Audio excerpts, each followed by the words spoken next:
நீ ஆர்ட்ஸ் தானடா படிச்ச, எப்படி ஐடில வேலை பார்க்குற? எந்த டிகிரினாலும் பரவாயில்லண்ணா. சென்னையில் இருக்க எஸ்எல்ஏ ஐடி ட்ரைனிங் இன்ஸ்டியூட் தான் நான் ட்ரைனிங் எடுத்தேன். மாதம் 30,000 சம்பாதிக்கிறேன். சூப்பர்டா. For IT training and placement contact 8870767784.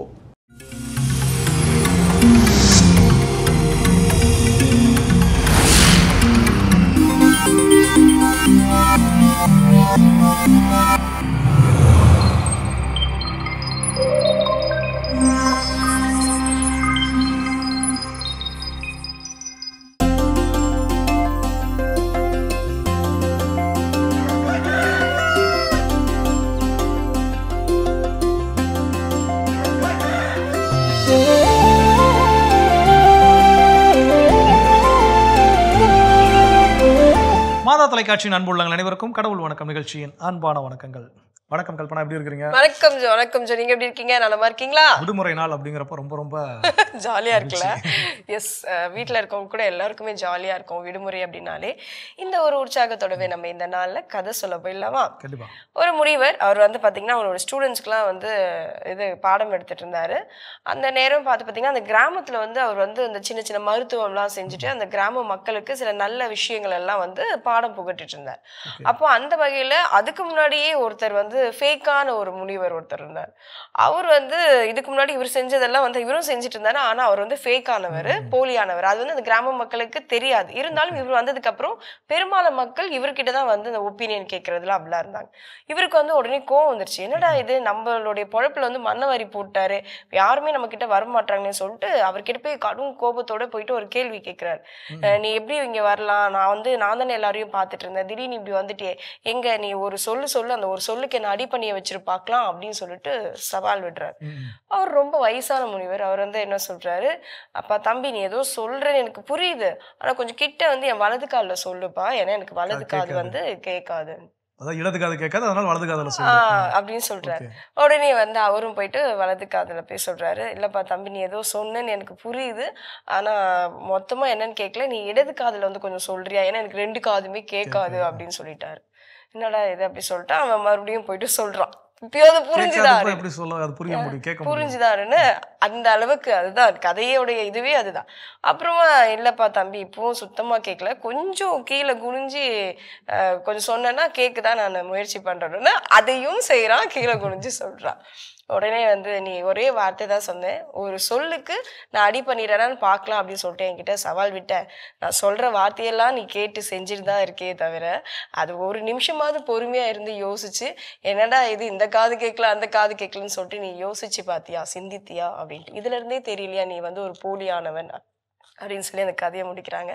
நம்மள பல பேர் இப்படிதான் கடும் கோபத்தோடு கடும் சினத்தோடு போயிட்டு நம்ம எந்த ஒரு காரியத்தை செஞ்சாலும் அதுல வெற்றி பெற்று வெளியே வந்துடலாம் அப்படின்னு நினைச்சிட்டு போவோம். ஆனா கண்டிப்பா அங்க ஒரு வெற்றின்றதும் அமையாது, அங்க நடக்கிற காரியமும் எதுவுமே நல்லபடியா நடக்காது. கண்டிப்பா ஒரு சிறப்பான ஒரு கதை, சிறப்பான சிந்தனையை கொடுத்திருக்குது. இந்த சிந்தனையோட எனக்கு நாளை தொடங்கலாம். பாலை தரிசனம் பார்க்கலாம்.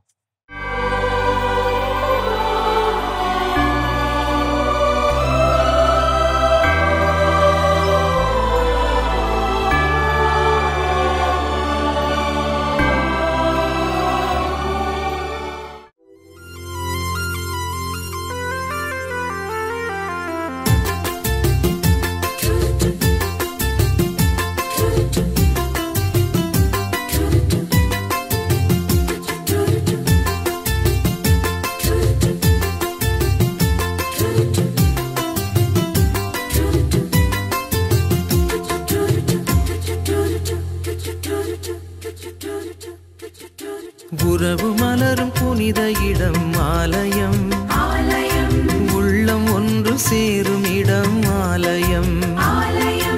உறவு மலரும் புனித இடம் ஆலயம், உள்ளம் ஒன்று சேரும் இடம் ஆலயம்.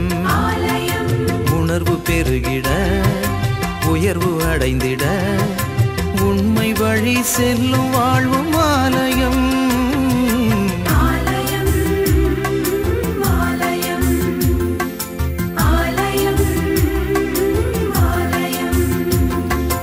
உறவு மலரும் புனித இடம் ஆலயம், உள்ளம் ஒன்று சேரும் இடம் ஆலயம்.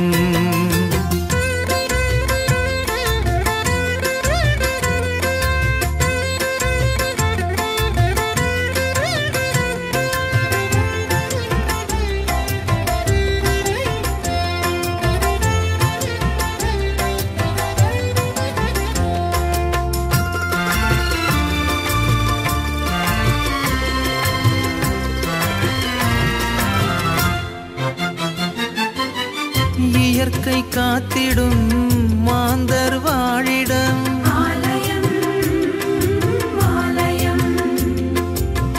பகிர்ந்து வாழ்ந்திடும் உயிர்கள் உறைவிடம்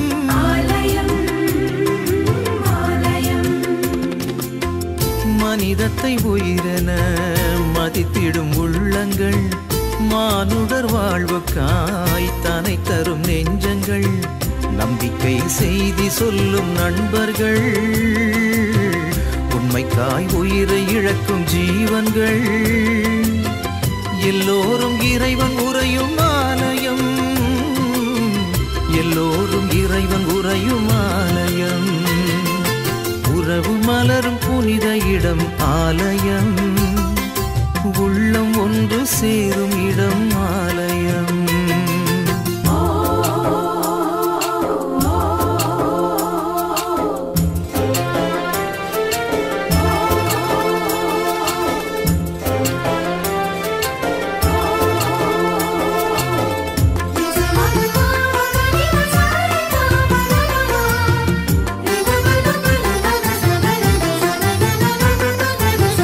பசுமை சோலைகள் பாடும் பறவைகள்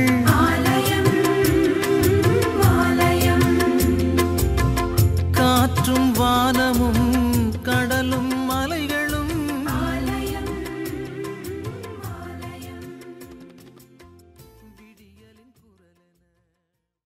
மிக சிறப்பான ஆலய தரிசனம் நம்ம பார்த்துட்டோம் ஜோ.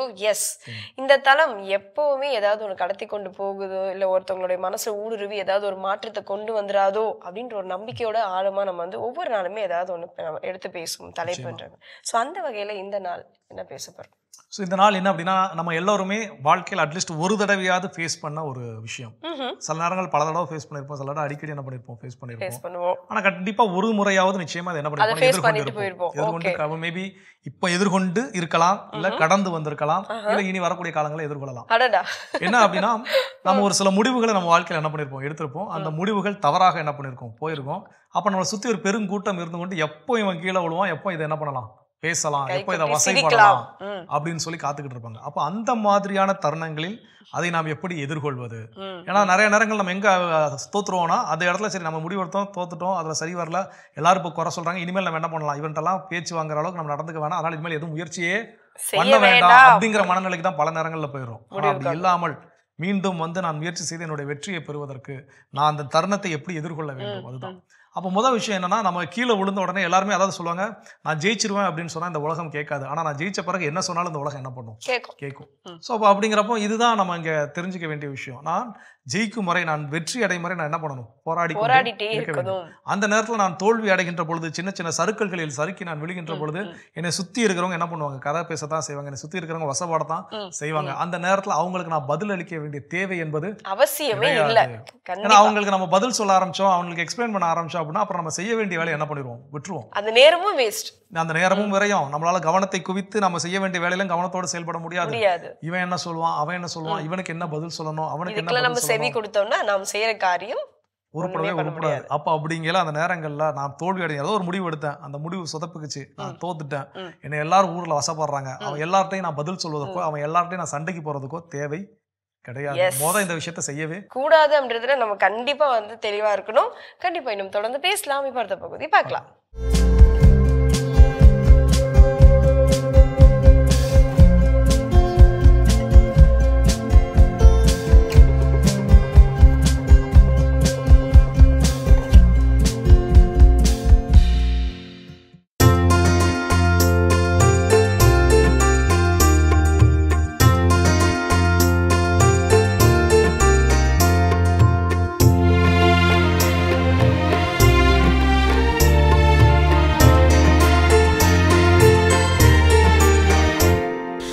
ஆண்டவர் தம் மீட்பை மக்களினத்தார் காண வெளிப்படுத்தினார். ஆண்டவர் தம் மீட்பை மக்களினத்தார் காண வெளிப்படுத்தினார். ஆண்டவருக்கு புதியதொரு பாடல் பாடுங்கள், ஏனெனில் அவர் வியத்தகு செயல்கள் புரிந்துள்ளார். அவருடைய வலக்கரமும் புனிதமிகு புயமும் அவருக்கு வெற்றியை அளித்துள்ளன. ஆண்டவர் தம் மீட்பை அறிவித்தார். பிற இனத்தார் கண்முன்னே தம் நீதியை வெளிப்படுத்தினார். இஸ்ரவேல் வீட்டாருக்கு வாக்களிக்கப்பட்ட தமது பேரன்பையும் உறுதிமொழியையும் அவர் நினைவு கூர்ந்தார்.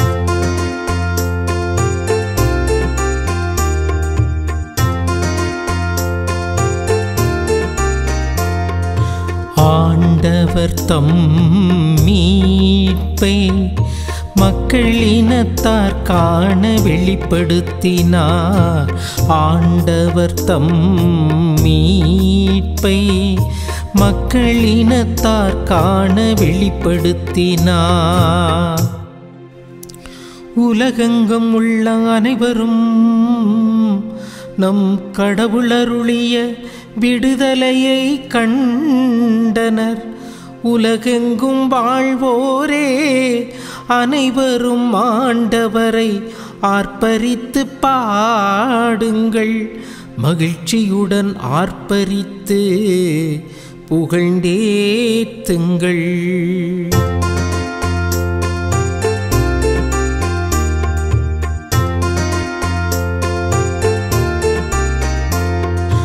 ஆண்டவர் தம் மீட்பை மக்கள் இனத்தார் காண வெளிப்படுத்தினார். ஆண்டவர் தம் மீட்பை மக்கள் இனத்தார் காண வெளிப்படுத்தினார்.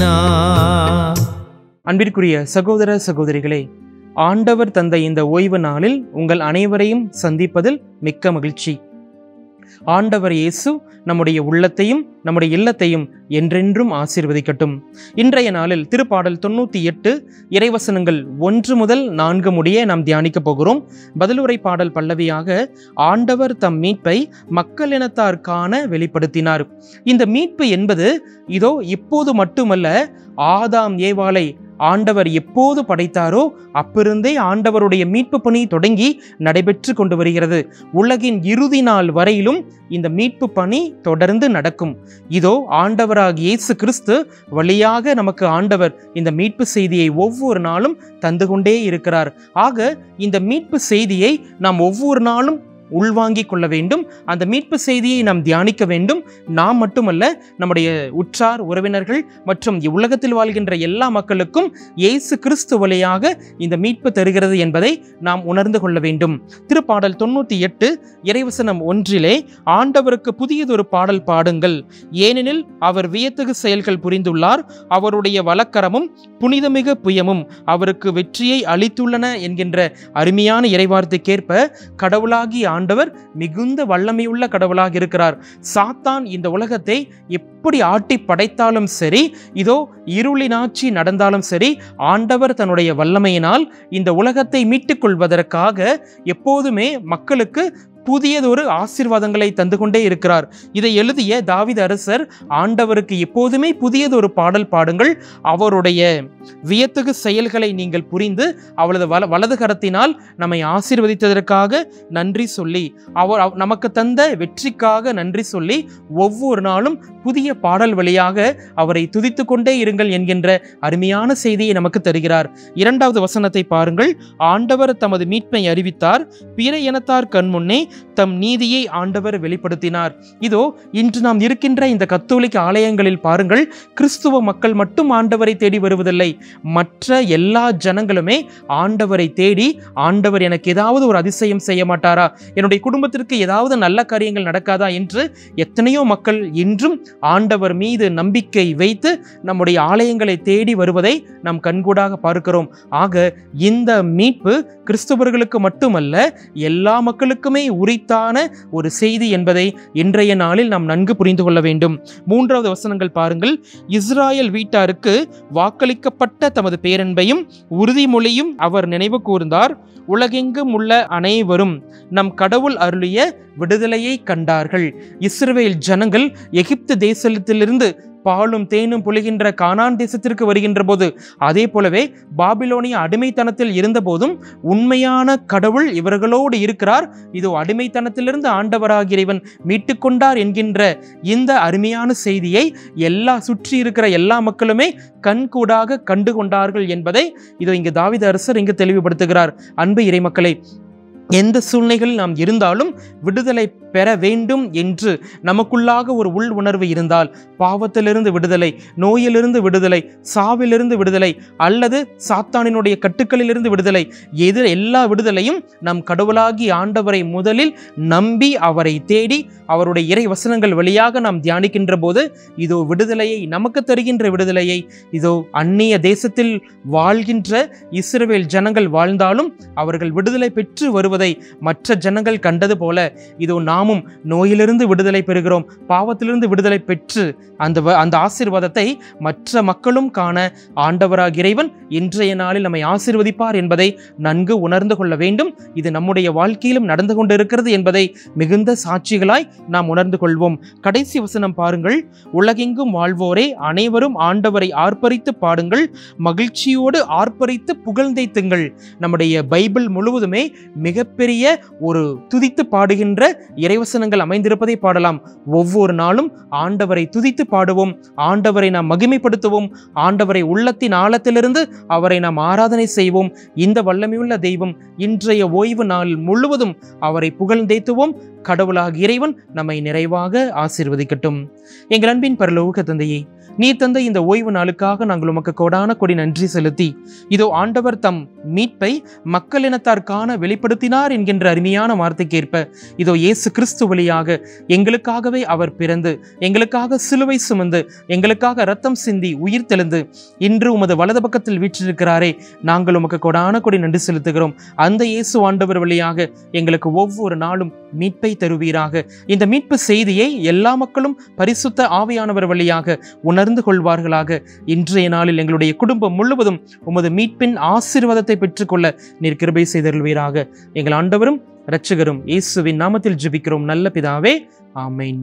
அருமையான தினம் ஒரு திருப்பாடல் பகுதி பார்த்துட்டோம். இன்னைக்கான திருப்பாடலும் கேட்டாச்சு. அதோட நம்ம பேசிட்டு இருக்கிறோம். வாழ்க்கையில் சில முடிவுகள் நம்ம எடுக்கிறோம். அந்த முடிவுகள் நமக்கு தோல்வியை தருகிறது, இல்லை நம்முடைய வெற்றியை தள்ளி போடுகிறது என்னும் சூழலில் நம்மை சுற்றி இருப்பவர்கள் நம்மை வசைபாடும் பொழுது அந்த தருணத்தை எப்படி எதிர்கொள்ள வேண்டும், அதை தான் இன்னைக்கு பேசிட்டு இருக்கோம். அதில் அடுத்தது என்ன செய்ய சொல்றாங்க? அப்பா, இது ஒரு பெரிய கடினமான தருணமாப்பா அப்படின்னு நம்ம வந்து நினைச்சிட்டு இருப்போம். நத்திங் அப்படி ஒண்ணு கிடையவே கிடையாது. ஏன்னா நம்ம ஃபேஸ் பண்ற இந்த தருணம் எல்லோருமே ஃபேஸ் பண்ணிட்டு வந்துட்டு தான் இருப்பாங்க இல்லையா?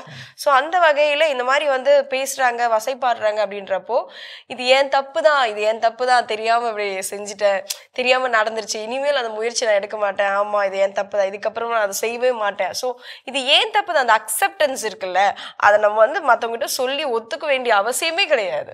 அதாவது நாம பிரைவேட்டா அதை என்ன பண்ணிக்கணும், ஏற்றுக்கொள்ள வேண்டும், தவறுகளை ஏற்றுக்கொள்ள வேண்டும். ஆனா நீங்க சொன்னது போல ஒவ்வொருத்தர்கிட்டயே போய் ஆமாங்க நான் முடிவு எடுத்தேங்க தப்புதாங்க, ஆமாங்க நான் முடிவு எடுத்தேங்க தப்புதாங்க சொல்ல வேண்டிய தேவை, வரிசையில நிக்க வச்சு சொல்ல வேண்டிய அவசியம் கிடையாது. அந்த தவறை நாம் தனிப்பட்ட முறையில் உணர்ந்தால் போதும். அந்த தவறு என்ன, அதுல என்ன நம்ம திருத்திக்கணும் அப்படிங்கறத நம்ம கற்றுக்கொண்டால் போதுமானதே தவிர அதை எல்லோரிடமும் சென்று நான் அதை ஏற்றுக்கொள்ள வேண்டிய தேவையும் இல்லை. அது ஒருவேளை அப்படி நான் சொன்னா தான் எல்லாரும் என்ன ஏத்துக்குவாங்க, அப்படின்னா தான் என் சொந்தக்காரங்க எல்லாம் என்கிட்ட பேசுவாங்க, அப்படி பேசவே தேவையில்லை. அப்படி பேச வேண்டிய சொந்தமும் வேணா போயா அப்படின்னு சொல்லிட்டு நம்ம நம்மளுடைய வேலையை பார்க்கலாம்.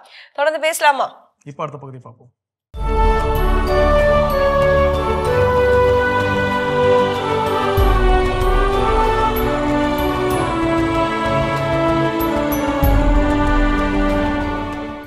அக்டோபர் 12 புனித வில்ஃப்ரெட்.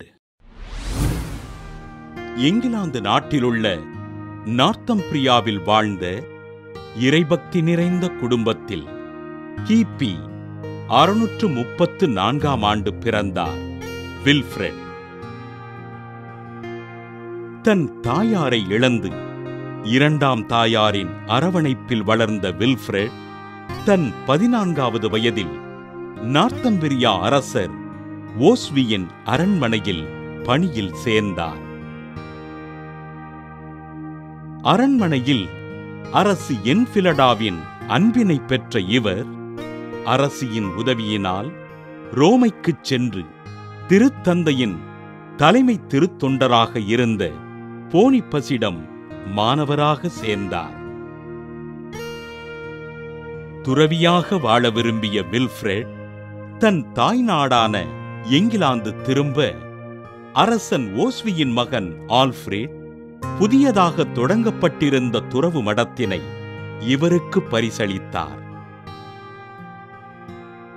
ஆசீர்வாதப்பரின் விதிமுறைகளை பின்பற்றி குருவாக அருட்பொழிவு பெற்ற இவர் திருச்சபை ஒழுங்குபடுத்தியிருந்த திருவழிபாட்டு முறைகளை நடைமுறைப்படுத்தினார். இங்கிலாந்தின் யார்க் மறைமாவட்ட ஆயராக தேர்வு செய்யப்பட்ட வில்ஃப்ரெட் பிரான்ஸ் நாட்டில் ஆயராக திருப்பொழிவு பெற்று இங்கிலாந்து திரும்பினார்.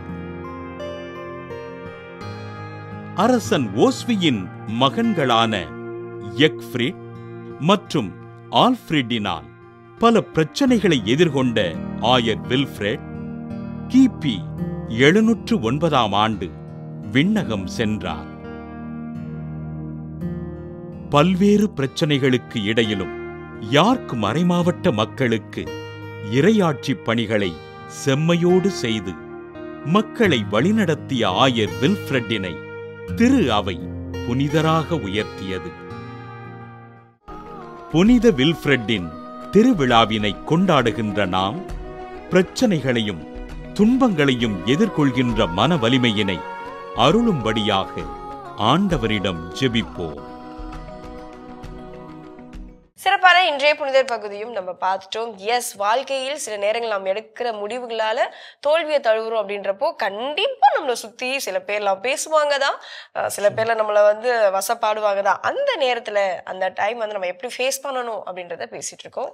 அடுத்ததா அதுல என்ன செய்ய சொல்றாங்க அப்படின்னா, இப்ப இந்த மாதிரியான தருணத்துல வசைபாடக்கூடியவர்கள் மத்தியில் தான் நமக்கான ஃபீட்பேக் கொடுக்கறவங்களும் இருப்பாங்க. அப்போ இதுல எது வசைபாடுதல்? சில பேரை நமக்கு பார்த்தாலே தெரியும், எப்பண்டா அவன் கீழே விழுவான், அப்ப ஏன்டா இவன் ஏறி மிதிக்கலாம் அப்படிங்கிற மாதிரியே சிலர் ரெடியா இருப்பாங்க. அப்ப நம்ம விழுந்துட்டோம் தெரிஞ்சோடனே முதல்ல வந்து என்ன, அதாவது இந்த அக்கறையோட விசாரிப்பது போலவே என்ன பண்ணுவாங்கன்னா சந்தோஷப்பட்டுக்குவாங்க. என்ன இப்படி பண்ணியாம போயிருச்சாமே, ஐயோ எனக்கு எவ்வளவு கஷ்டம் தெரியுமா. ஆனா உள்ளுக்குள்ள என்னவா இருக்குமா, குதூகலமா இருக்கும். வெளியே வந்து எல்லாருக்கும் அதான் தொடக்கத்துல சில எல்லாருக்கும் இப்படிப்பட்ட அனுபவங்கள் நிச்சயமா எல்லாரும் இப்படிப்பட்ட மனிதர்களை சந்தித்திருப்போம். நாமளும் இப்படிப்பட்ட மனிதரா இருந்திருப்போம். அது ரெண்டுமே நான் எனக்கு மட்டும் தான் அப்படி செஞ்சாங்கன்னு கிடையாது. நானும் யாருக்காவது என்ன பண்ணிருப்பேன், செஞ்சிருப்பேன். அப்போ உள்ளுக்குள்ள குதூகலமாக இருந்தாலும் வெளியே வந்து கவலைப்பட்டுக் கொள்வது போல நடிக்கிறது, அதுதான் வசைபாடுதல். அது வந்து என்ஜாய் பண்றது, அது ஃபீட்பேக் கிடையாது. ஆனா என்னுடைய நண்பர்கள் உண்மையாகவே என்ன பண்ணுவாங்கன்னா, சில நேரங்களில் வந்து பலார்னு செவுட்டாட அரைஞ்சு நான் அப்போதே சொன்னேன் கேட்டியாடா, இது இப்படிதான்டா செய்யணும் அப்படின்னு சொல்லக்கூடிய அந்த ஃபீட்பேக் அப்படின்னு ஒரு போர்ஷன் இருக்குது. அப்போ எது என்னை வசைபாடுகிறார்கள், எதெல்லாம் கவனத்துல கொண்டு போக கூடாது, எதெல்லாம் எனக்கான ஃபீட்பேக், இதெல்லாம் அந்த கருத்துக்களை நான் ஏற்றுக்கொண்டு இந்த தவறுகளை நான் திருத்தி கொண்டு சரி செஞ்சு மீண்டும் முயற்சிக்கிறதுக்கு என்னெல்லாம் என்ன பண்றாங்க வழிகள் சொல்றாங்க, அது ரெண்டையும் எனக்கு பிரிச்சு பார்க்க என்ன பண்ணணும், செப்பரேட்டா நமக்கு பிரிச்சு பார்க்க தெரிய வேண்டும். கண்டிப்பா ஜோ, நம்ம இன்னும் தொடர்ந்து பேசலாம். இப்ப அடுத்த பகுதி பார்க்கலாம்.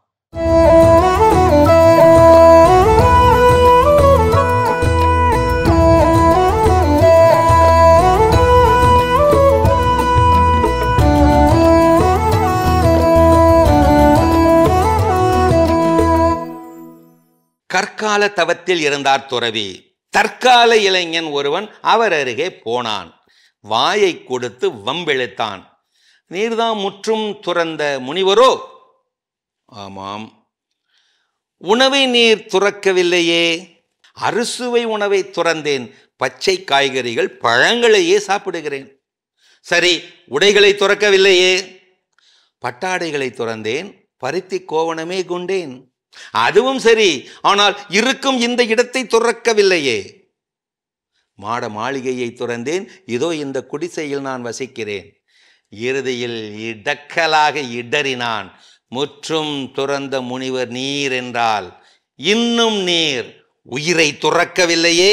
இப்போது கடுகடு கருங்கடுப்போடு கண் விழித்து பார்த்தார் துறவி. கோப வெள்ளி வீச்சு ஒன்றை கொடூரமாக வீசினார். தம்பி, இன்னும் நான் பொறுமையை துறக்கவில்லை, கிளம்பு இங்கிருந்து. சொன்னபடி அங்கிருந்து கிளம்பலாம். நான் கிளம்பும் போது அவன் கேட்டான், ஐயா, என்னை மன்னித்து விடுங்கள், இவ்வளவையும் துறந்து விட்ட நீர் இன்னும் கோபத்தை துறக்கவில்லையே? முற்றும் துறந்த முனிவர்கள்தான் கோபப்பார்வை வீசுகிறார்கள், சபிக்கிறார்கள், சாபமிடுகிறார்கள். துறவும் கோபமும் சாபமும் இணை பிரியாத தோழர்களோ. இல்லாததால் துறப்பது, இருப்பதால் துறப்பது, இதில் எது நிலையான துறவு? கோபத்தில் எந்த முடிவையும் யோசி. முடிவு எடுக்கும் முன் பல தடவை யோசி. பிறகு எந்த கடினமான செயலும் உனக்கு முன்னால் அது ஒரு தூசி. கோபத்தில் ஒரு முடிவும் எடுக்காதே, மகிழ்ச்சியில் ஒரு வாக்கும் கொடுக்காதே, அழுகையில் ஒருவரையும் நம்பாதே. கோபம் வந்தால் கோபத்துக்கு தண்டனை கொடுத்து விடு, முடியாமல் போனால் அது உனக்கு தண்டனை கொடுத்து விடும். இப்படி ஆற்றுப்படுத்துகிறார் கௌதமர். வெளியே காட்டிய கோபம் மன்னிப்புக்கு வழி தேடும், உள்ளேயே அடக்கிய கோபம் பழிக்குத்தான் வழி தேடும். கோபமும் புயலும் ஒரே மாதிரிதான் நட்பே. அடங்கிய பிறகுதான் தெரியும் அடைந்த இழப்புகள் எவ்வளவு என்று.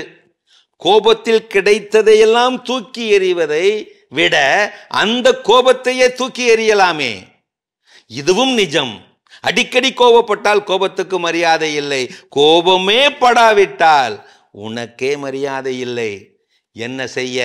சில நேரங்களில் கோபம் கூட ரசிக்கும் பட்டியலில் முதலிடத்தில் பிடித்து விடுகிறது, பிடித்தவர்கள் அந்த கோபத்தை படும்போது. அருமையான கதைகள் 1000 பகுதி பார்த்துட்டோம். எனக்கான கதையும் சிந்தனையும் கேட்டாச்சு. அதோட நம்ம இன்னைக்கு பேசிட்டு இருக்கிறோம். நம்முடைய வாழ்வில் சில முடிவுகளை நாம் எடுக்கின்ற பொழுது, அந்த முடிவுகள் தவறாகின்ற பொழுது நம்மை குறித்து வசைபாடக்கூடிய மனிதர்கள் மத்தியில் நாம் அதை எப்படி எதிர்கொள்வது அப்படின்னு பேசிட்டு இருக்கிறோம். அதில் அடுத்த என்ன சொல்றாங்க? இந்த புரிதல், அதாவது ஒரு சில நேரங்கள் என்ன ஆயிடும்னா, நாம் செய்த தவறுகள் ஒன்றா இருக்கும் போது அது 9ஆக போய் சொல்லக்கூடிய சில நபர்கள் இருப்பாங்க.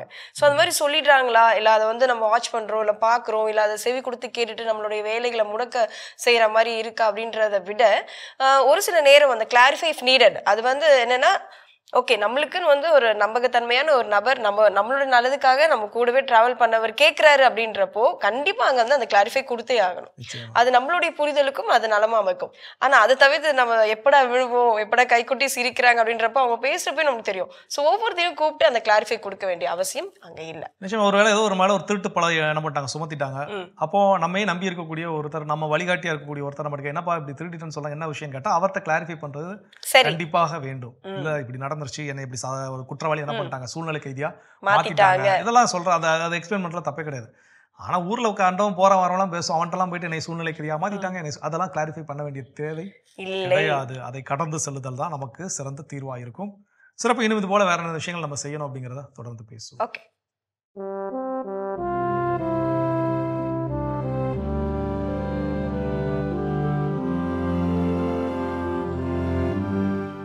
அன்புக்குரியவர்களே, ஆண்டவர் இயேசுவின் இனிய திருப்பெயரில் உங்களை அன்போடு வாழ்த்துகின்றேன்.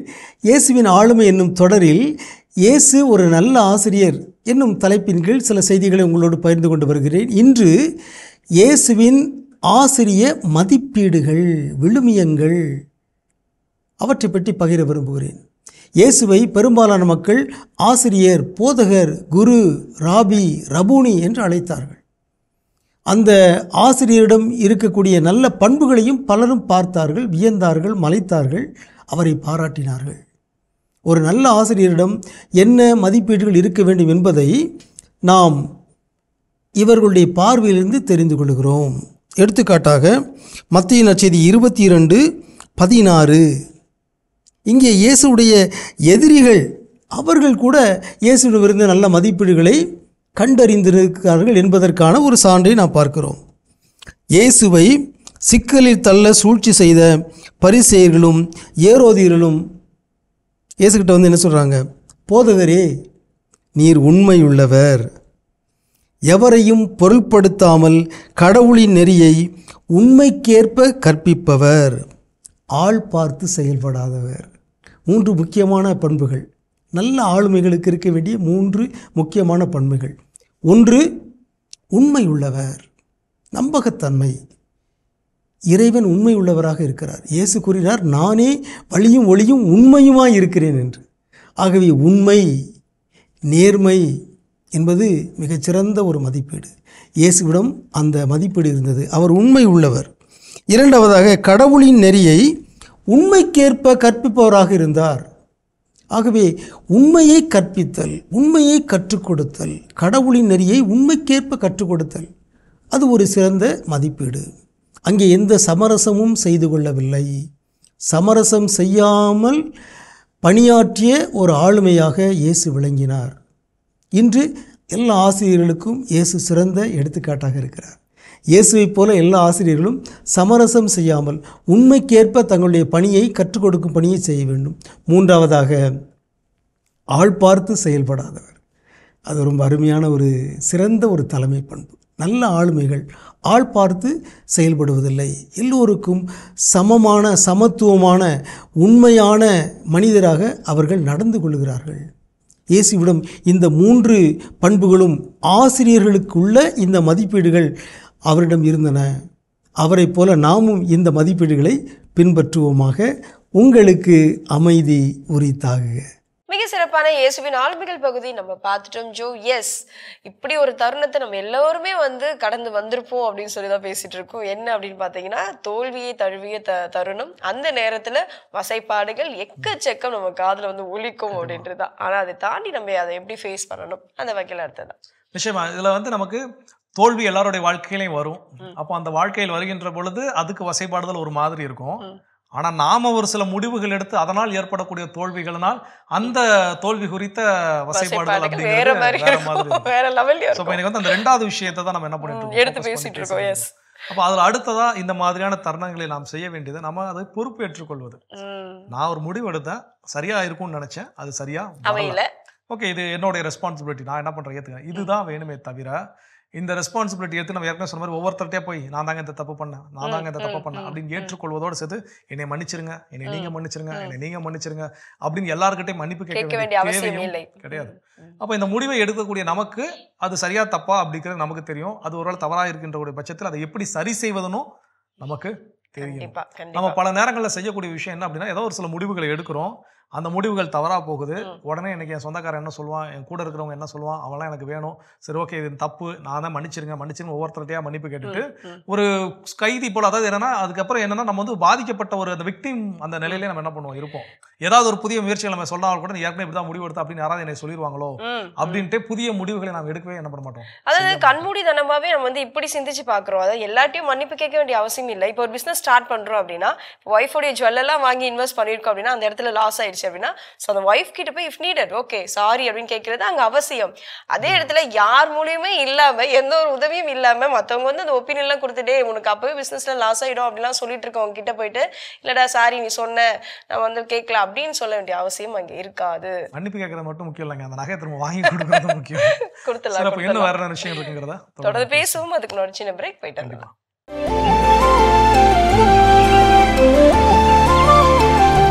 நிகழ்ச்சிகள் உங்களை மீண்டும் அன்புடன் வரவேற்கின்றோம். நீங்கள் பார்த்து கொண்டிருப்பது மாதா தொலைக்காட்சியின் கடவுள் வணக்கம். ஸோ சிறப்பான நாளில் பேசிட்டு இருக்கிறோம். கல்பனா, நம்முடைய வாழ்க்கையில் ஒரு சில முடிவுகளை நாம் எடுக்கின்றோம். அந்த முடிவுகள் தவறாகின்ற பொழுது அதை குறித்து இந்த சமூகம் என்னை வசைபாடுகின்ற பொழுது அதை நான் எப்படி எதிர்கொள்ள வேண்டும் அப்படின்னு பேசிட்டு இருக்கிறோம். அதில் அடுத்து என்ன செய்ய கண்டிப்பா தவறி விழுந்ததுக்கு அப்புறமா எழுந்துக்கிறதுக்கு நம்மளுக்கு தோணவே தோணாது. போச்சு எல்லாம் அப்படின்ற மாதிரி தோண்டு போய் உட்காருவோம் இல்லையா? ஸோ அப்படி இல்லாமல் வசைப்பாடுகள் இருக்க தான் செய்யும். அதையும் தாண்டி நம்ம என்ன பண்ணணும்னா அடுத்தது என்ன பண்ணலாம், ஃபோக்கஸ். ஸோ அடுத்தது நம்ம எதை ஃபோக்கஸ் பண்ணி அப்படி எப்படி அதை ரீச் பண்ணி அப்படியே கேட்ச் பண்ணி அடுத்தது எப்படி ஜம்ப் பண்ணி போகணுன்றதை சிந்திக்கணுமே தவிர அப்படியே ஒரே இடத்துல தோண்டு போயும் உட்காரக்கூடாது. நிச்சயமா. ஒரு முறை எங்கள் ஆசிரியர் சொல்லியிருக்காரு, எங்கே நீ வாழ்க்கையில் சறுக்கி விழுந்துட்டியா உடனே எந்திரிச்சிருப்பா, எந்திக்கல அப்படின்னா அந்த உலகம் என்ன பண்ணும், உடனே மேலே மண்ணவள்ளி போட்டு அதே மூடி மண்ணள்ளி, அதாவது அவர் என்ன சொன்னா மண்ணள்ளி போட்டு மூடுவது மட்டும் கிடையாது, மேல சிமெண்ட் கலவெல்லாம் போட்டு கான்கிரீட் என்ன பண்ணுவாங்க. அப்போ என்னன்னா எந்த வேகத்தில் விழுகிறோமோ அதே வேகத்தில் எழுத வேண்டும். அப்போ அந்த தீர்வை நோக்கி நான் முடிவு எடுத்தேன், தப்பாயிருச்சு, ஓகே இப்போ நான் அடுத்தது சரி செய்வதற்கு என்ன தீர்வு இருக்குது அதை நோக்கி தான் நான் பயணிக்க வேண்டியது தவிர சில நேரங்களில் என்ன பண்றோம், தவறாக இழைச்சிட்டோம், அந்த தவறோடவே வாழ்ந்து கொண்டு போயிடுவோம் அப்படிங்கிற ஒரு சூழல் இருக்கின்றது. அப்போ அந்த சூழலையும் கடந்து நான் தீர்வு என்ன அப்படிங்கிறத நோக்கி பயணிக்க தொடங்க வேண்டும். தொடர்ந்து பேசலாமா? இப்ப அடுத்த பகுதியை பார்ப்போம்.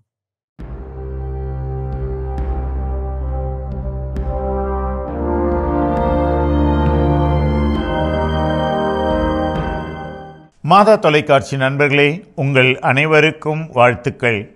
வெற்றியோடும் மன நிறைவோடும் வாழ்வதற்கான வழியை இதோ லத்தீன் மொழியிலே சிறந்த எழுத்தாளராக இருக்கின்ற சிசரோ என்பவர் இன்று நமக்கு இங்கே காட்டுகிறார்.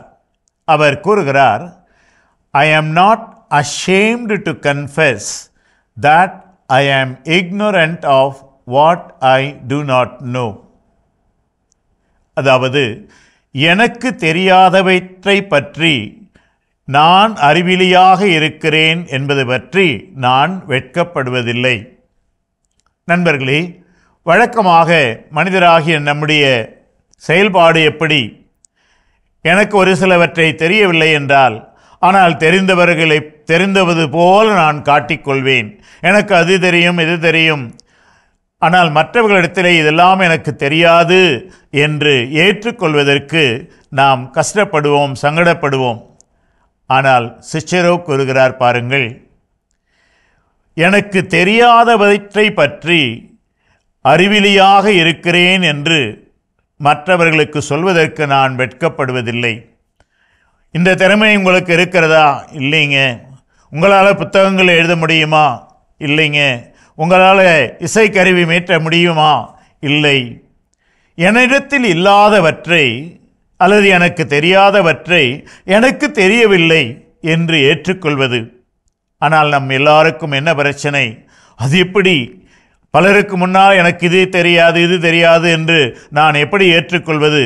அதனால் அப்படி ஏற்றுக்கொண்டால் அங்கே ஒரு வெட்கப்பட வேண்டி இருக்குமே. இவருக்கு இதெல்லாம் தெரியவில்லை என்று மற்றவர்கள் சொல்லி காட்டுவார்களே என்றெல்லாம் நாம் கற்பனை செய்து கொண்டு எல்லாம் தெரிந்தவர்கள் போல, எல்லாவற்றிலும் பாண்டியத்தையும் பெற்றவர்கள் போல நம்மை காட்டிக்கொள்வது. அப்படி காட்டிக்கொள்ளும் போது என்ன ஆகிறது? நமது உண்மையான நான் என்று ஒன்று இருக்க, நான் காட்டிக்கொள்ளுகின்ற நான் என்று ஒன்று தோன்ற, அந்த இரண்டிற்கும் இடையே ஏற்படுகின்ற மோதல் நம் மகிழ்ச்சியை கெடுத்து விடுகின்றது. நண்பர்களே, இதோ சிச்சரோ நமக்கு மிக ஆணித்தரமாக சொல்லுகிறார், எனக்கு தெரியாதவற்றை பற்றி எது எனக்கு தெரியாது என்று சொல்வதற்கு நான் வெட்கப்பட மாட்டேன். எனக்கு தெரியாது என்றால் தெரியாது என்று ஏற்றுக்கொள்கிறேன். அதுதான் எனக்கு மன நிறைவை கொடுக்கும். தெரியும் என்று சொன்னால் தெரியும் என்று ஏற்றுக்கொள்கிறேன். தெரியாது என்றால் தெரியாது. அப்படி ஏற்றுக்கொள்ளும்போது நம் மனதுக்கு ஒரு நிம்மதி கிடைக்கும், மகிழ்ச்சி கிடைக்கும். நாம் வெற்றியோடு வாழ முடியும். முயற்சி செய்வோமா? உங்கள் அனைவருக்கும் வாழ்த்துக்கள். மிக அற்புதமான பகுதி ஆன்றோர் வாக்கு நம்ம பார்த்துட்டோம். எஸ், வாழ்க்கையில இப்படி ஒரு தருணத்தை நம்ம எல்லாருமே தாண்டி தான் வந்திருப்போம். ஃபெயிலியர் இஸ் அ தோல்வி, இதெல்லாம் தாண்டி தான் நம்ம வந்திருப்போம். ஆனா அந்த தருணத்தை நாம் எப்படி ஃபேஸ் பண்ணணும்? ஜோ, அடுத்ததா என்ன அப்படின்னா, இந்த நேரத்துல நம்மளை சுற்றி நமக்கு சப்போர்ட்டா யாரெல்லாம் இருக்கிறாங்களோ அவங்க என்ன பண்ணணும்? சப்போர்ட் கூட வச்சுக்கணும். சில நண்பர்கள் நமக்கு லைஃப்ல இருப்பாங்க. சில டைம் நாம ஏதாவது தப்பு செஞ்சுட்டு இல்ல அவங்களை விட்டு விலகி எல்லாம் என்ன பண்ணிருப்போம், போயிருப்போம். அவங்கள போயிடும் திரும்ப எங்கேயாவது அடிபட்டு திருந்தி நொந்து நூடுல்ஸ் ஆகி நம்ம திரும்ப அவங்க கிட்ட போய் நிக்கிறப்போ, வா மச்சான், வா வா வா, எல்லாம் மூக்கு முகரெல்லாம் பேர்ந்துருக்காங்க, ரொம்ப அடி அப்படின்னு சொல்லி புள்ள அப்படி நம்மளை கிண்டல் பண்ணிட்டு என்ன பண்ணுவாங்க, அக்செப்ட் பண்ணிக்குவாங்க. ஏன் போனேன், எதுக்கு போனேன், ஏன் போனோம், ஏன் திரும்ப வந்த, இதெல்லாம் என்ன பண்ண மாட்டாங்க. நம்மளுடைய அப்பா அம்மாவை தான். நம்ம எவ்வளோ பிரச்சனை பண்ணி எவ்வளோ குடைச்சல் கொடுத்து அவங்க என்னெல்லாம் டார்ச்சர் பண்ணாலும் கடைசி போயிட்டு எப்பா பசிக்குது அப்படின்னு சொன்னா போதும், அவங்களுடைய வேலை முடிஞ்சிருச்சு. சிம்பிள். என் பிள்ளைக்கு பசிக்குதா, சாப்பாடு போடு, முடிஞ்சு போச்சு. அது என்ன பண்ணோம் ஏது பண்ணலாம் கவலை. அப்படி நம்மை சுற்றி நமக்கு சப்போர்ட் பண்ணக்கூடிய ஒரு கூட்டம் நிச்சயமாக இருக்கின்றது. அப்போ வச்சிருக்கணும் அப்படிங்கிறத இருக்குது. அந்த இருக்கக்கூடிய கூட்டத்தை நம்ம கண் திறந்து என்ன பண்ணணும், பார்க்கணும். அப்போ வசைபாடக்கூடிய கூட்டத்திற்கு மத்தியில தான் இவங்களும் என்ன பண்ணுவாங்க, இருப்பாங்க. ஆனா வசைபாடக்கூடிய சத்தம் கொஞ்சம் அதிகமாக இருக்கிறதுனால இவங்க நம்மளுடைய கண்களுக்கு புலப்படுவதில்லை. அப்ப எனக்கானவர்கள் யார், என்னோடு இருப்பவர்கள் யார், அவங்களை என் கூட வச்சுக்கிட்டோம் அப்படின்னா அவங்க மச்சான் என்ன முடிவெடுத்தியா, ஒன்றும் பிரச்சனை இல்லை, அடுத்தது சரி சரிக்கு என்ன பண்ணலாம். அது பொருளாதார உதவியாக இருந்தாலும் சரி, என்னுடைய உளவியல் ரீதியிலான உதவியாக இருந்தாலும் சரி, அந்த உடனிருத்தல அவங்க என்ன பண்ணுவாங்க, கண்டிப்பா எனர்ஜி போன அந்த தருணத்துல எனர்ஜி டானிக்கா அவங்க எல்லாரும் இருப்பாங்க அப்படின்றது நம்ம தெளிவா அதை புரிஞ்சுக்கலாம். தொடர்ந்து பேசலாம் ஜோய். பார்த்த பகுதி பார்க்கலாம்.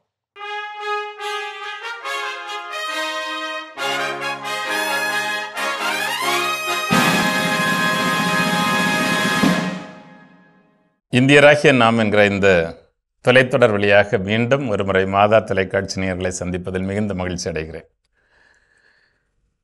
இந்திய நாட்டினுடைய குடியரசுத் தலைவரை பற்றி நாம் பார்த்து கொண்டிருக்கிறோம். ஒரு நல்ல குடியரசுத் தலைவரை உருவாக்குவதில் நம்முடைய பொறுப்பு என்ன என்பதையும் நாம் இப்போது உணர்ந்து கொண்டிருப்போம். நல்ல குடியரசுத் தலைவர் எடுக்கிற உறுதிமொழி அதை மிக தெளிவாக நமக்கு பிரதிபலித்து காட்டுகிறது. இந்த உறுதிமொழியை குடியரசுத் தலைவர் மட்டுமல்ல, ஒவ்வொரு இந்திய குடிமகனும் எடுக்க வேண்டும் என்பதுதான் என்னுடைய ஆசை. அதை பற்றி ஷரத் 60 மிக தெளிவாக சொல்லுகிறது. ஒரு இந்திய குடியரசுத் தலைவர் பதவியேற்கிற பொழுது உச்ச நீதிமன்றம், டெல்லியில் இருக்கின்ற உச்ச நீதிமன்றத்தினுடைய தலைமை நீதிபதி அவர்கள்தான் அந்த பதவி பிரமாணத்தை செய்து வைப்பார்கள். எனவே நீதித்துறைக்கு பங்கு இருக்கிறது. அவர் ஏற்கனவே குடியரசுத் தலைவராக த எக்ஸிக்யூட்டிவ் என்று சொல்கின்ற நிர்வாகத்துறையினுடைய உச்சகட்ட தலைவர் அவர்தான்.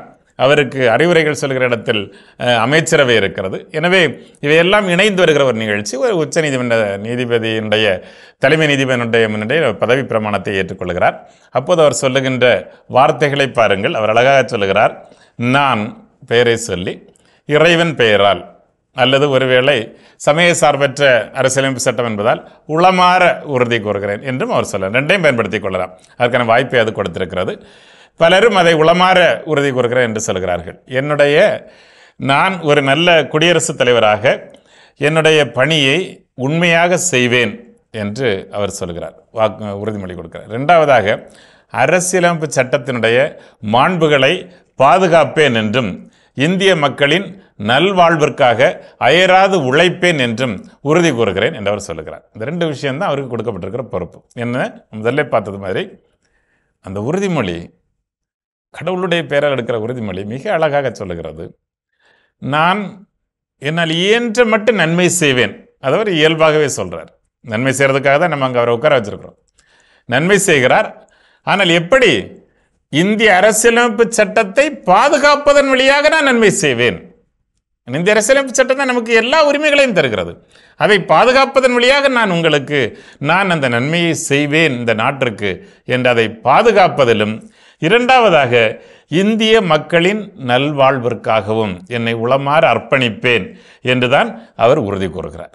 அப்போ இது ரெண்டும் இணைந்து செல்லக்கூடியவை. அரசியலமைப்பு சட்டத்தை பாதுகாப்பது என்பது இந்திய குடிமக்களுடைய நலனை பாதுகாப்பது, இந்திய குடிமக்களுடைய நலனை பாதுகாப்பது என்பது அரசியலமைப்பு சட்டத்தை பாதுகாப்பது. எனவே எனவேதான் அவரை த கஸ்டோடியன் ஆஃப் த கான்ஸ்டியூஷன் என்று ஆங்கிலத்தில் மிக அழகாக அழைப்பார்கள். அதனுடைய நோக்கம் இதுதான். அவருடைய தலையின் மீது தான் அந்த மாபெரும் பொறுப்பு சுமத்தப்பட்டிருக்கிறது. எனவே இந்த நாடு ஒரு குடியரசாக திகழ்வதற்கு அடிப்படை என்ன? இந்த நாட்டில் சட்டத்தின் ஆட்சி நடைபெற வேண்டும். ரூல் ஆஃப் லா என்று சொல்வார்கள். அதுதான் மற்ற ஆட்சி முறைகளிலிருந்து ஒரு மொனார்கி, அரசு ஆட்சிகள், இராணுவ ஆட்சிகள் அல்லது குழும ஆட்சிகள் அல்லது ஒரு இறைவனுடைய பெயரால் நடத்தப்படுகின்ற தியோக்ரசி என்று சொல்லப்படுகின்ற ஆட்சிகள், இவற்றிலிருந்து ஒரு மக்களாட்சி, ஒரு டெமோக்ரசி என்பது எப்படி வித்தியாசப்படுகிறது? இந்த ஒன்றுதான். இங்கே சட்டத்தின் ஆட்சி நடைபெறுகிறது. சட்டம்தான் இங்கே பிரதானம். சட்டம்தான் இங்கே முக்கியத்துவம் வாய்ந்தது.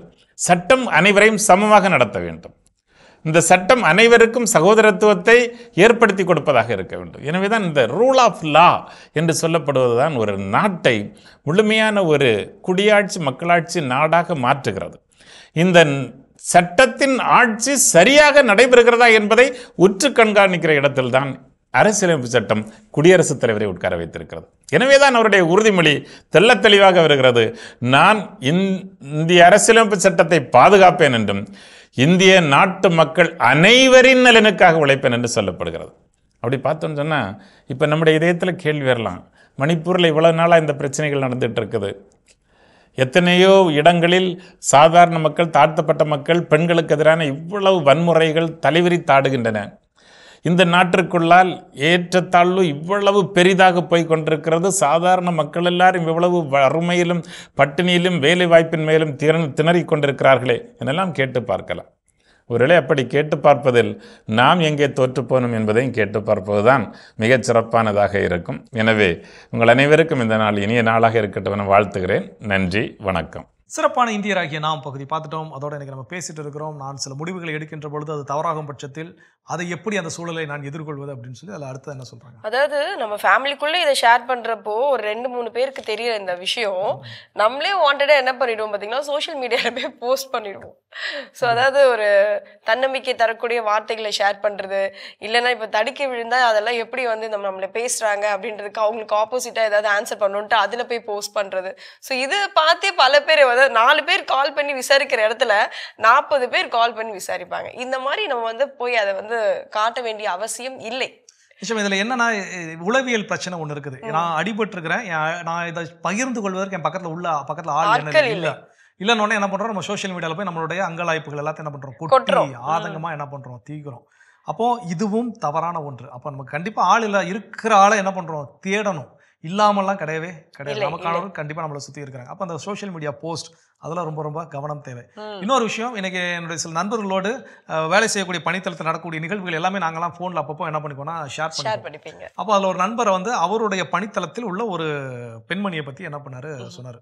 பயங்கர ரூடு மச்சான், அதெல்லாம் மனுஷன் பேச முடியாது அப்படின்னு சொல்லக்கூடிய விஷயம். அப்போ ஏன் எதனால அப்படின்னு விசாரிச்சு பார்க்குறப்போ அவங்களுக்கு ஆண்கள் மீதான ஒரு வெறுப்பு. காரணம் என்னன்னா அவங்க ஒரு விவாகரத்து பெற்ற ஒரு பெண்மணி. ஸோ இப்போ அவங்களுடைய வாழ்வில் நடந்த ஒரு கசப்பான அனுபவங்கள் அவங்களை எந்த நிலைக்கு தள்ளி இருக்குதுன்னா, ஒட்டுமொத்த ஆண்களுக்கு எதிரான ஒரு நிலைப்பாட்டுக்கு என்ன பண்ணிருக்கு, அவங்கள தள்ளி இருக்கிறது. அப்போ இது போல சில ஆண்களே என்ன பண்ணலாம் சொல்லலாம், ஒட்டுமொத்த பெண்கள் மீது வெறுப்பாக இருக்கக்கூடிய ஒரு சூழலுக்கு அவங்க என்ன பண்ணிருக்கோம், தள்ளி.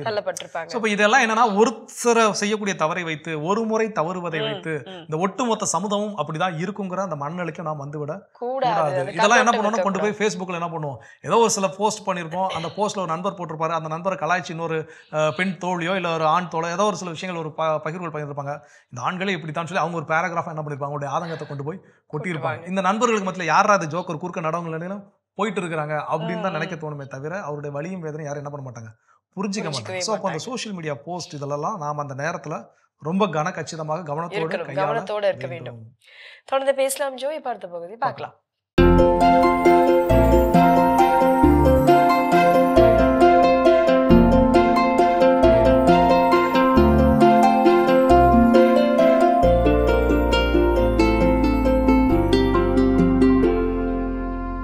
அனைவருக்கும் வணக்கம்.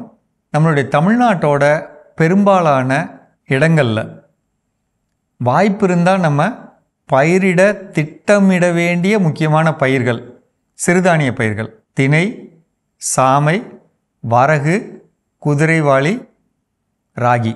யார் யாருக்கு எந்த வெப்பமண்டலத்தில் எந்த பகுதியில் நான் சொல்கிற இந்த 5ல் எங்கே விளையுமோ அதற்கான விதைகளை இப்போ வாங்கி வைக்கணும். அதுக்காக தான் இந்த பதிவு. அந்த விதைகள் எங்கே கிடைக்கும் அப்படின்னு கேட்டு முன்கூட்டியே திட்டமிட்டு அதை வாங்கி வைக்கணுங்க. சாதாரண விதைகள் அப்படிங்கிறது ஒரு லாபம் தரும் அப்படின்னாலும் திருவண்ணாமலையில் இருக்கக்கூடிய அத்தியேந்தல், அங்கே இருக்கக்கூடிய ஆராய்ச்சி நிலையத்தோட பொருள்கள் அத்தியேந்தல் 1 அப்படின்னு ஒரு ரகம் இருக்குது, அதோடைய ரகம் கிடைக்கிறது.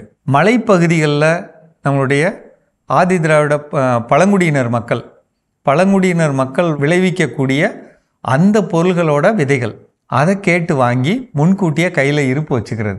இடத்தோட சூழ்நிலைக்கு ஏற்ற மாதிரி கிருஷ்ணகிரியோ, தருமபுரியோ, சேலமோ, கரூர், திண்டுக்கல், தேனி, மதுரை இந்த மாதிரியான பகுதியில் எந்த இடத்துக்கேற்ற மாதிரி எதை போடலாமோ அந்த பயிருக்கான விதைகளை முன்கூட்டியே வாங்கி அதை பயிர் செய்யணுங்கிறது என்னுடைய ஆசை. ஏன் இதை சொல்கிறேன், நல்ல விலை கிடைக்குதுங்க.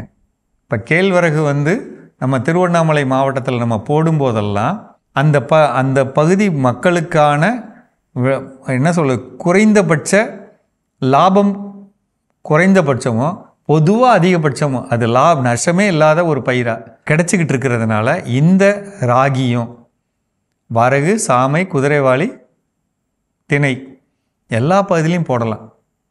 இதை நான் சொல்லிகிட்டு இருக்கப்போ உங்கள் மனசில் என்ன தோணும்னா, குருவி கிளி அதிகமாக பாதிக்குமே, நான் என்ன செய்கிறது? 1 கிலோ அளவுள்ள வரமிளகாயை நம்ம அரைச்சி தூளாக்கிக்கலாம். 3 லிட்டர் தண்ணியில் கலந்துக்கலாம். 10 லிட்டருக்கு 300 மில்லி, 10 டேங்க்கு. குறைஞ்சபட்சம் ஒரு தடவை அல்லது 12வது நாள் இன்னொரு தடவை அடிச்சிங்கன்னா இந்த மாதிரி பறவைகள் நம்மள்கிட்ட வராது. பறவைகளால் நஷ்டமாகிறது நிற்கும். நான் சொல்கிற அளவு ஓகேங்களா? 1 கிலோ வரமிளகாய் அரைச்சிட்டு அதை 3 லிட்டர் தண்ணியில் கலந்துக்கணும். 10 லிட்டருக்கு 300 மில்லி. பெரும்பாலான நம்மளை பயிரை பாதிக்கிற எந்த விதமான விலங்காக இருந்தாலும் நம்மளை தொடாமல் இருக்க ஒரு பெரிய வாய்ப்பாக இருக்கும். அதனால் இதை தெளிக்கிற தொழில்நுட்பத்தை மட்டும் நம்ம கையில் கரெக்டாக வச்சுக்கணும். இப்போ ஒரு வேளை என்னால் உள்ளே போய் தெளிக்க முடியல, பவர் ஸ்ப்ரேயர் யார் வச்சுருக்காங்கன்னு பார்த்துக்கணும். வரப்பில் 100 லிட்டர் தண்ணியில் இங்கே வச்சுக்கிறோம், பவர் ஸ்ப்ரேயர் வச்சுக்கிறோம். இங்கேருந்து அந்த கன்னை பிடிச்சி அடித்தோம்னா 1 ஏக்கர் ஃபுல்லாக நனையுங்க. இங்கேருந்து அடித்தாலே நம்ம மேலே ஒட்ட போகிறோம், நம்ம கொடுக்குற பொருளை ஒட்ட போகிறோம். அதனால் நம்ம அடிக்கிற, நீங்கள் ஒரு சில நேரம் நினைப்பீங்க நம்மளோட உயரமாக போயிடுச்சு, அடித்தா எப்படி எடுத்துக்கும், கண்ணில் பட்டுருமா, அப்போலாம் நம்ம யோசிக்கிறோம்ல. நம்ம ஒரு இடத்துலேருந்து அடிக்க போகிறோம். யோசிச்சு பாருங்கள், உங்களுக்கு இந்த தொழில்நுட்பம் கரெக்டாக இருக்கும் பட்சத்தில் இதை கடைபிடிங்க. பறவைகளுக்காக பயந்து இதை போடுறத தவிர்க்க வேண்டாம். எதிர்காலத்தில் உங்களுக்கு சர்வசாதாரணமாக இதோட விலை 85 ரூபா 90 ரூபாங்க ஒரு கிலோ விதை வாங்கிறது. நிச்சயமான லாபம் நமக்கு கிடைக்கக்கூடிய ஒரு வகை பயிர். எந்தெந்த இடத்துலலாம் நமக்கு மேட்டு இடமோ அல்லது மண் அதற்கான வாகான இடமோ தனிப்பயிராவோ அல்லது உளுந்து பச்சைப்பயிறு தட்டைப்பயிரோட கலந்தோ நம்ம பண்ணினோம்னா மிகச்சிறந்த லாபம் பெறலாம். செஞ்சு பாருங்க. மீண்டும் சந்திப்போம். மிக சிறப்பான பகுதி உழவும் உயர்வும். எஸ், நம்ம பார்த்துட்டோம் ஜோ. இன்றைய நாள் நம்ம பேசிட்டு இருக்கோம் வாழ்க்கையில் சில தருணங்களில் நாம் கீழே விழுவோம். கீழே விழும்போது இன்னும் கீழே விழமாட்டார்களா என்று பார்ப்பவர்கள் மத்தியில் நாம் எழுந்து அதே இடத்தில் நிற்க வேண்டும் அப்படின்னு சொல்லிட்டு பேசிட்டு இருக்கோம் இல்லையா? அந்த வகையில் அடுத்தது அதை எப்படி ஃபேஸ் பண்ணணும்னு சொல்லுங்க. ஸோ அடுத்தது என்ன அப்படின்னா, நம்ம இதெல்லாம் காணுகின்ற பொழுது, எதிர்கொள்கின்ற பொழுது நமக்கு என்ன தோணும்னா, நான் வாழ்க்கையில் விழுந்துடவே கூடாதுடா அப்படின்னு நினைக்க தோணும். ஆனால் வாழ்க்கையில் சில நேரங்களில் சில சறுக்கல்களில் நாம் சறுக்கி விழத்தான் வேணும். அப்பந்தான் நம்மோடு இருப்பவர்கள், நமக்கானவர்கள் யாரு, நம்ம கூட இருக்கிறவங்க யாருன்னு நமக்கு தெரியும். சில நேரங்களில் வந்து ஒரு கூரை மேலே ஒரு 10-20 காக்கா இருக்குது, அதை கல்லை விட்டு அடிச்சா எல்லாமே என்ன ஆயிரும், பறந்து போயிடும். அப்போ அந்த கல்லை விட்டு அடிக்கிறது போல தான் நம்ம சறுக்கி விழக்கூடிய நிகழ்வுகளும். அப்போ யார் இதெல்லாம் பறந்து போறாங்க, யார் இதெல்லாம் என் கூட இருக்கிறாங்க அப்படிங்கிற ஒரு சூழலை எனக்கு கற்றுக் கொடுக்கக்கூடிய தருணம் அந்த தடுக்கி விழக்கூடிய தருணம். அப்போ இதில் இருந்து நான் அதை கற்றுக்கொண்டு இதற்கு ஏற்றாற்போல் என்னை நான் தகவமைத்துக் கொள்ளுதல் ரொம்ப ரொம்ப முக்கியம். நான் மீண்டும் முயற்சி செய்கிறேன், மீண்டும் ஒரு முடிவு எடுக்கிறேன், அந்த முடிவை திரும்ப நான் என்ன பண்றேன், செயல்படுத்துறேன். அப்போ அதில் நான் வெற்றி காணுகிறேன். அப்போ நான் தோல்வி அடைந்த பிறகு என்னை விட்டு ஓடினவங்களாம் திரும்ப என்ன பண்ணுவாங்கன்னா அந்த வெற்றியை பகிர்ந்து கொள்ள வருவாங்க. வர்றவங்களை சேர்த்துக்கிறதும் தப்பு இல்லை, நான் சொல்ல மாட்டேன், தப்பு தான் அப்படின்னு நான் சொல்ல மாட்டேன். அது அவங்களோட தனிப்பட்ட விருப்பம். ஓகே, வாரியா சேர்த்துக்கிறியா சேர்த்து கொண்டாடு, இல்ல ஓடுறப்ப எப்படா ஓடனே பேண்டா எந்த மூஞ்சி வச்சுட்டா வந்த கேட்கறது அவங்களோட தனிப்பட்ட விருப்பங்கள். ஆனா இந்த தடுக்கி விழுந்த நேரத்தில் நம்ம கூட ஒருத்தங்க இருந்தாங்க பாத்தீங்களா, அவங்கள நாம இன்னும் அதிகப்படியாக நாம நேசிக்க வேண்டும். அவர்களை நம்ம கூடவே என்ன பண்ணணும், வச்சுக்கணும். ஸோ அப்போ அந்த தருணம் இந்த லைஃப்ல எல்லாருக்கும் வரும். அதுக்கு ஏற்றாற் போல் என்னை நான் தகவமைத்துக் கொள்ள வேண்டும். ரொம்ப ரொம்ப முக்கியம். கண்டிப்பா ஜோ, நாம் இன்னும் தொடர்ந்து பேசலாம் இதனை குறித்து. இப்ப அடுத்த பகுதி பார்க்கலாம்.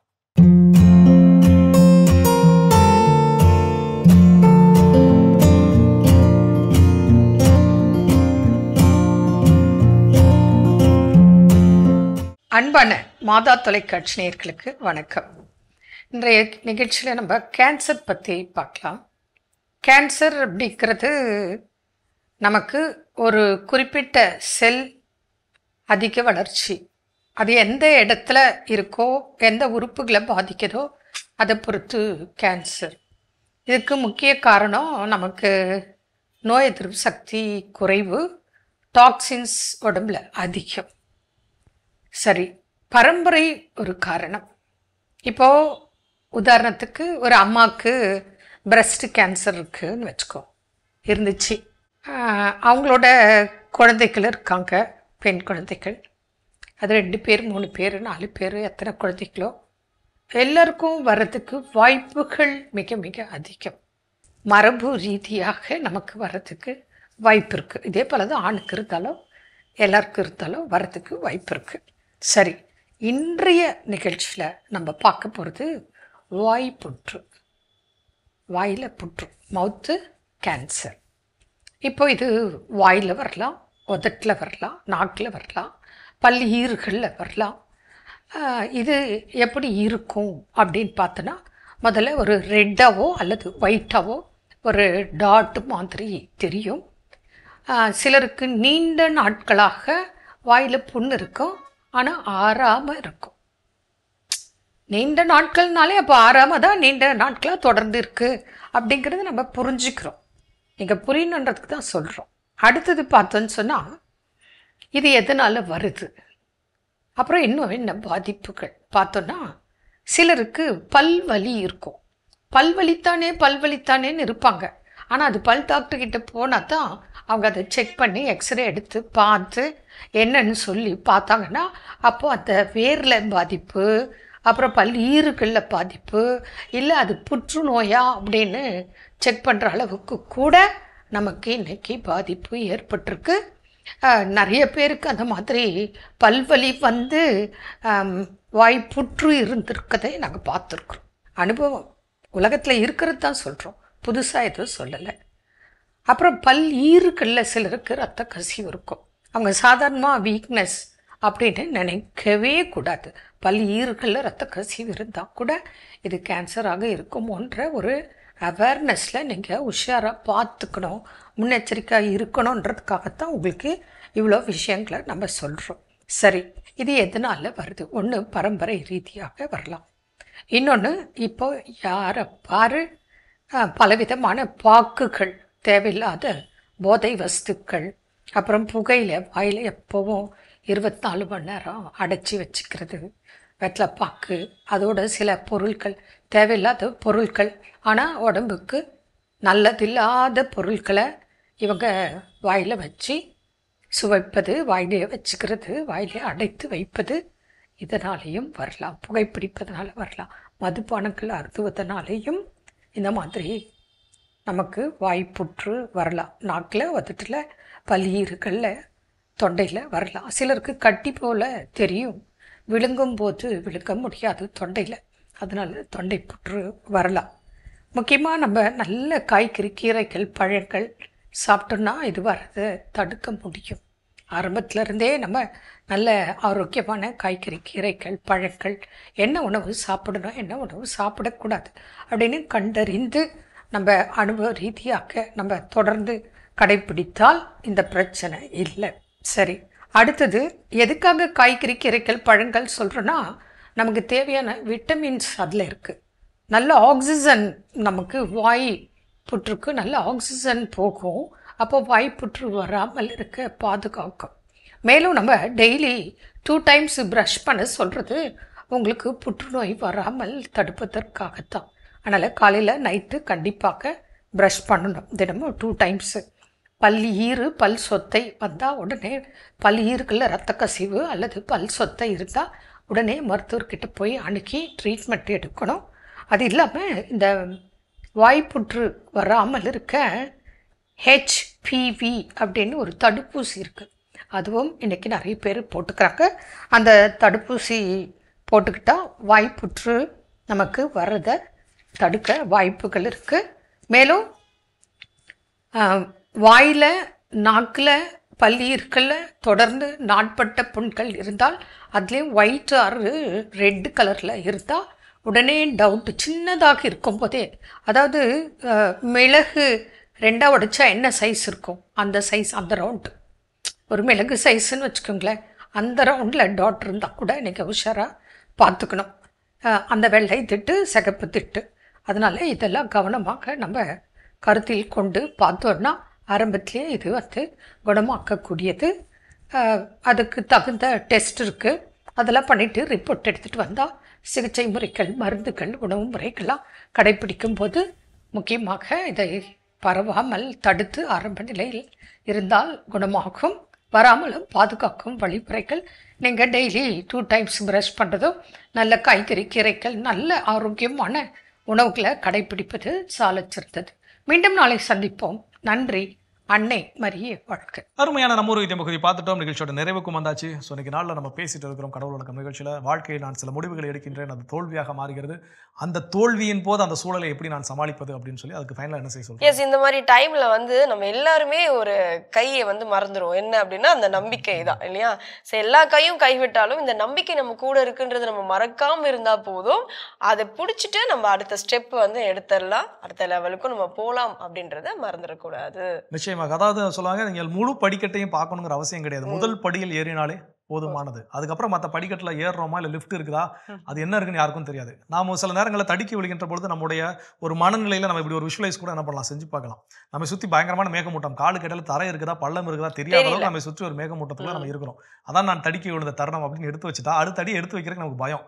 பள்ளம் இருக்குதா, முள்ளு இருக்குதா, நெருப்பு இருக்குதா, என்ன இருக்குன்னு எனக்கு தெரியாது. ஆனால் நான் நம்பிக்கையோடு அடுத்தடி என்ன பண்ணுவேன், எடுத்து வைப்பேன். ஒருவேளை பள்ளமா இருந்துச்சா அந்த பள்ளத்துல நான் பறக்க கற்றுக்கொள்வேன். ஒருவேளை நெருப்பா இருந்துச்சா அந்த சூடை தாங்குவதற்கு நான் கற்றுக்கொள்வேன். ஒருவேளை அது ஒரு பெரிய நீர் தடாகமா இருக்குதா, அந்த தண்ணிக்குள்ள நான் விழுந்துட்டேனா நீச்சல் அடிக்க கத்துக்குவேன். ஸோ அதுதான் நம்பிக்கை. என்ன அடுத்த நொடி அப்படிங்கிறது யாருக்கும் தெரியாது. ஸோ அடுத்த நொடி நிச்சயம் இல்லாத அந்த வாழ்க்கையில் நம்பிக்கையோடு நடைபோடுதல் ரொம்ப ரொம்ப முக்கியம். அப்ப அந்த தடுக்கி விழுந்த தருணங்களில் நான் கீழே விழுந்து கிடக்கிறேன் அப்படின்னா என் வாத்தியார் சொன்ன மாதிரி உடனடியா எந்திரிச்சிடணும். இல்லைன்னா இந்த உலகம் சிமெண்ட்டை போட்டு என்ன பண்ணிடும், நம்மளை கான்கிரீட் போட்டு அப்படியே மூடிடும். ஸோ அப்போ எழுந்ததோடு முக்கியம் என்ன அப்படின்னா மீண்டும் முன்னாடி ஒரு அடி எடுத்து வைத்து நடக்க தொடங்குவது இல்லை ஓட தொடங்குவது. அட்லீஸ்ட் தவளவாவது என்ன பண்ணணும், நம்பிக்கை ரொம்ப ரொம்ப முக்கியம். அப்போ எல்லாருமே லைஃப்ல இப்படிப்பட்ட ஒரு தருணத்தை எதிர்கொண்டு இருப்போம். அந்த நேரங்களில் இந்த விஷயத்தை மனசுல வச்சு அதுல இருந்து வெளியே வருவதற்கும் கற்றுக்கொள்வோம். நல்ல சிந்தனை கொடுத்த கடவுளுக்கு நன்றி சொல்லி இன்னைக்கு நாளில் யாரெல்லாம் விழா கொண்டாடுறாங்க பார்க்கலாம்.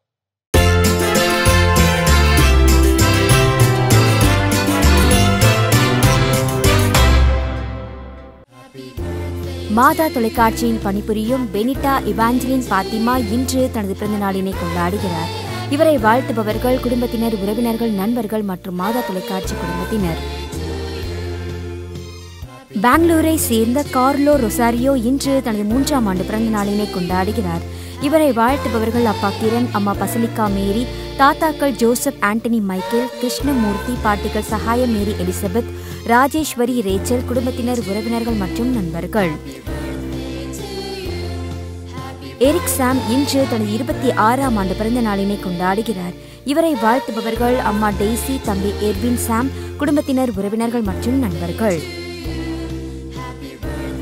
ஆரோக்கிய ரம்யா இன்று தனது பிறந்த நாளினை கொண்டாடுகிறார். இவரை வாழ்த்துபவர்கள் அப்பா ஜேசு ரவி, அம்மா ஜெயசுதா, சகோதரர் ராகுல், குடும்பத்தினர், உறவினர்கள் மற்றும் நண்பர்கள்.